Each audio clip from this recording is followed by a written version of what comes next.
যিনি তোমার ত্রুটি প্রদর্শন করেন সেই মেধাবীক গুপ্তধন প্রদর্শন কর্মী রূপে দেখিবেন।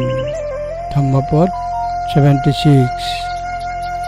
যদি কেউ একজন জ্ঞানী ব্যক্তিকে খুঁজে পায় যিনি একজনের ভুল ব্যাখ্যা করেন এবং কঠোরভাবে সংশোধন করেন,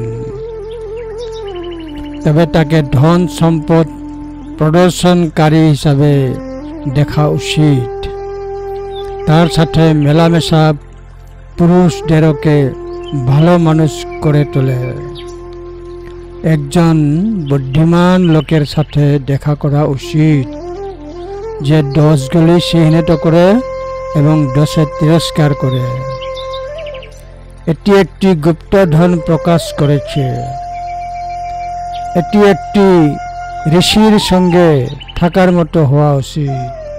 ধম্মপদ 76।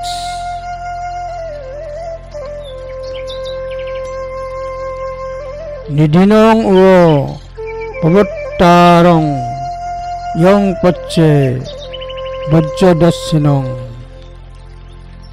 নিগ্রহবাদিং মেধাবিং তাদিশং পণ্ডিতং ভজে তাদিশং ভজন মানস্য সেহতি ন পাপীয়। ধম্মপদ 76। নিধিনং ও পবত্তানং রং ইয়ং পচ্চে বজ্রদস্যিনং নিগ্রহবাদিং মেধাবিং তাদিশং পণ্ডিতং ভজে তাদিশং ভজ মানস্য সেহতি ন পাপিত সেহতি ন পাপীয়। ধম্মপদ 76।